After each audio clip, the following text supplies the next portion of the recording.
बच्चों। देखो बच्चों, अपने पॉलिटिकल साइंस की जो फर्स्ट बुक है समकालीन विश्व में राजनीति, इस बुक के अपने मोस्ट क्वेश्चनों की चर्चा चल रही थी। मतलब इस बार की अपने जो बोर्ड एग्जाम है 2025 के लिए, इसमें कौन कौन से क्वेश्चन हर चैप्टर से मोस्ट बन रहे हैं, उनकी चर्चा अपने कर रहे हैं। तो देखो, आज की अपने जो क्लास है, इस क्लास में अपने चर्चा करेंगे भैया अपने जो 5वां चैप्टर है समकालीन विश्व में सुरक्षा। इस चैप्टर के अपने ब्लूप्रिंट के अकॉर्डिंग कौन कौन से क्वेश्चन महत्वपूर्ण है। सबसे पहले ब्लूप्रिंट की बात करें भैया, इस साल का अपने जो ब्लूप्रिंट है, उस ब्लूप्रिंट के अकॉर्डिंग इस बार अपने इस चैप्टर से टोटल 4 क्वेश्चन आएंगे। प्रश्न कितने आएंगे? 4, जिनमें 3 क्वेश्चन आएंगे आपके 1-1 नंबर के, एक क्वेश्चन आएगा आपके 2 नंबर का। मतलब टोटल क्वेश्चन आएंगे 4, अंक होंगे 5। क्लियर है? अब यहां पर देखो भैया, मैंने टोटल 14 क्वेश्चन कलेक्ट किए हैं और ये 14 ऐसे क्वेश्चन है जो आपकी बोर्ड परीक्षा की दृष्टि से इस चैप्टर के काफी महत्वपूर्ण है। क्लियर है? तो यहां पर मैं इन्हीं क्वेश्चनों का आपको सॉल्यूशन थोड़ा सा कराने जा रहा हूं, लेकिन उससे पहले एक कमेंट की अपने चर्चा कर लेते हैं। कई बच्चों के कमेंट आ रहे हैं कि सर बड़े क्वेश्चन भी हमें जल्दी करवा दो। देखो, मैं ज्यादा नहीं कहूंगा, लेकिन इतना आपको कह सकता हूं कि 15-20 जनवरी तक के मेरी कोशिश ये रहेगी पॉलिटिकल की दोनों बुक आपको कंप्लीट करवा दूं। रही इतिहास की बात, इतिहास आपको लगभग में जनवरी लास्ट तक कंप्लीट करा दूंगा। ठीक है? बस आप तो जो आपके पास में नोट्स मैंने दिए हैं, उन नोट्स को आप 2-3 बार रिवाइज कर दो। जो क्वेश्चन मैं यहाँ पर आपको करा रहा हूं, उन क्वेश्चनों को अच्छी तरह से रट लो। बाकी आपको बिल्कुल भी घबराने की आवश्यकता नहीं है। ठीक है? अब स्टार्ट करते हैं भैया क्वेश्चन नंबर 1। पहला क्वेश्चन है भैया, सुरक्षा का बुनियादी अर्थ क्या है? तो देखो, ध्यान रखना, सुरक्षा का बुनियादी अर्थ होता है खतरों से आजादी। खतरों से आजादी। ठीक है? सेकंड क्वेश्चन है भैया, अपरोध किसे कहते हैं? अपरोध का सीधा मैंने लिखाया हुआ है आपको कि युद्ध की आशंका को रोकने की जो नीति होती है, उसको अपने अपरोध के नाम से जाना जाता है। थर्ड क्वेश्चन भैया, अपारंपरिक सुरक्षा के 2 रूप कौन से हैं? देखो, अपने 2 सुरक्षाएं हैं, पारंपरिक और अपारंपरिक। ये क्वेश्चन पहले भी आ चुका है। ठीक है? पहले भी अपने बोर्ड एग्जाम में पूछा जा चुका है, इसलिए बता रहा हूं। अपारंपरिक सुरक्षा के 2 रूप हो गए भैया, मानवता की सुरक्षा और विश्व की सुरक्षा। कौन कौन सी? एक तो हो गई अपने मानवता की सुरक्षा और दूसरी हो गई विश्व की सुरक्षा। क्लियर है? क्वेश्चन नंबर 4 भैया, खतरों के नए स्रोत कौन कौन से हैं?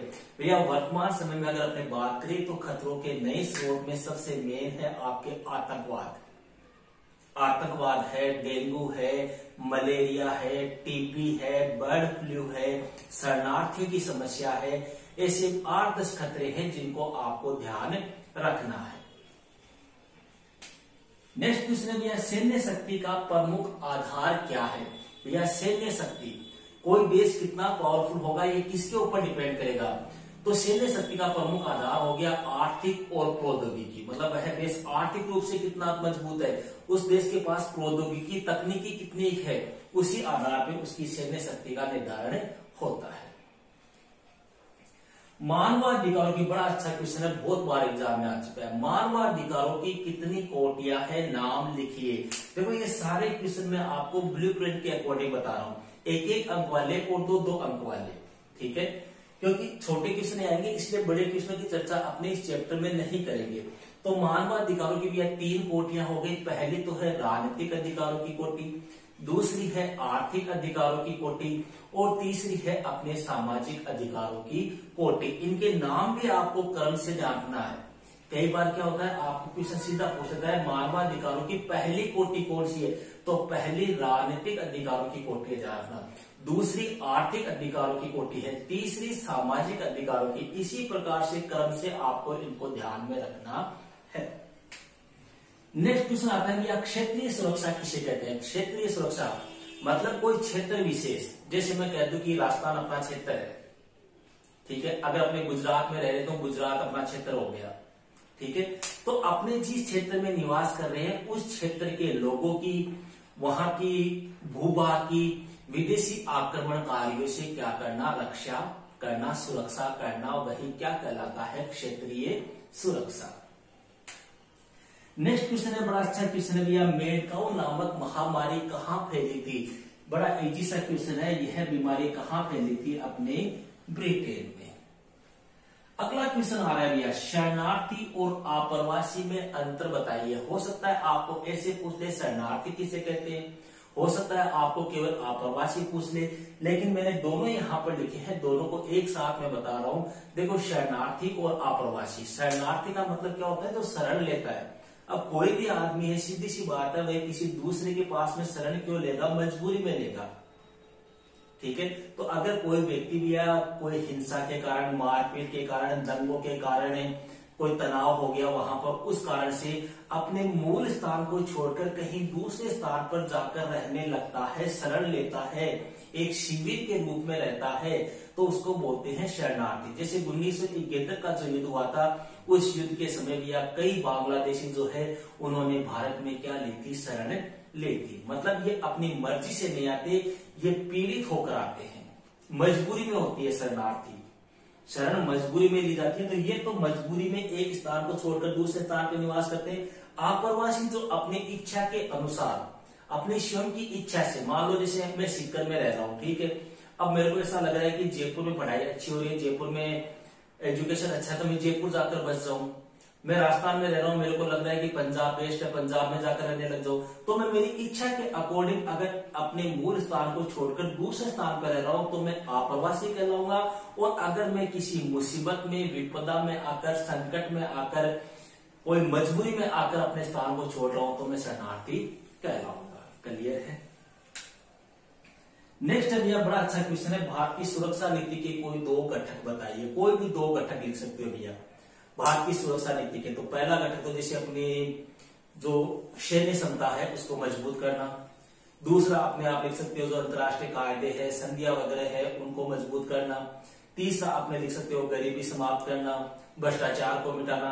ऐसे 4 या 5 टोटल घटक मैंने आपको नोट्स में लिखाए हैं, उनमें से कोई भी दो घटक आपको ध्यान रखने हैं, क्योंकि क्वेश्चन आपका 2 अंक का आएगा, बड़ा क्वेश्चन। नेक्स्ट आ रहा है भैया, आंतरिक रूप से विस्थापित जन किसे कहते हैं? आंतरिक रूप से, देखो भैया, जैसे मान लो ये अपना कोई क्षेत्र है, ठीक है, ये सपोज कर लो भारत है, मानना है अपने को सिर्फ, हालांकि ऐसा नहीं है, भारत है।